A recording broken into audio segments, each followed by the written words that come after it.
Hello everyone, नमस्कार. स्वागत आहे माझ्या यूट्यूब चॅनलमध्ये. तर आज आपण पावभाजी रेसिपी बघणार आहोत. पावभाजी करण्यासाठी आपण जे साहित्य घेतले आहे तर तुम्ही बघू शकता. मी त्याला क्यूबमध्ये कट करून घेतलं आहे. त्यानंतर कुकरमध्ये ते आपण उकडण्यासाठी त्याच्यामध्ये पाणी टाकणार आहोत. त्याच्यामध्ये आपण मीठ टाकणार आहोत. मीठ टाकल्यामुळे ते पटकन उकडतं. ते उकडल्यानंतर आपण त्याला स्मॅशरनी पूर्णपणे बारीक करून घेणार आहे, म्हणजे स्मॅश करून घ्यायचं आहे. त्यानंतर गॅस चालू करून त्यावर आपण कढई ठेवणार आहोत. कढई ठेवल्यानंतर मी त्यामध्ये तेल टाकलं आहे, प्लस मी त्यामध्ये बटर देखील टाकणार आहेत.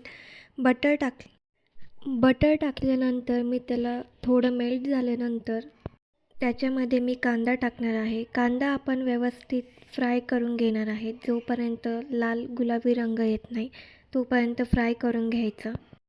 त्यानंतर मी त्याच्यामध्ये टोमॅटो प्युरी टाकणार आहे. टोमॅटो प्युरी टाकल्यावर त्याला मिक्स करून घ्यायचं.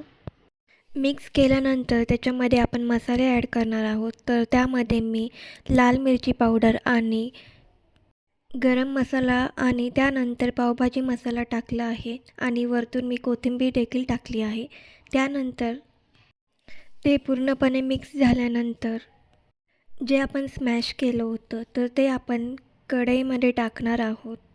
त्यानंतर त्याला मिक्स करून घ्यायचं आहे. त्यानंतर मी थोडंसं मीठ टाकलेलं आहे. मीठ टाकल्यानंतर आपण वरतून थोडी अशी कोथिंबीर स्प्रेड करणार आहोत आणि मी पाणी देखील ॲड केलं होतं. पाणी ॲड केल्यानंतर त्याला उकळी येईपर्यंत आपण तसंच गॅसवर ठेवणार आहोत. तर आपली पावभाजी रेडी आहे. व्हिडिओ आवडला असेल सबस्क्राईब करायला विसरू नका. थँक्यू.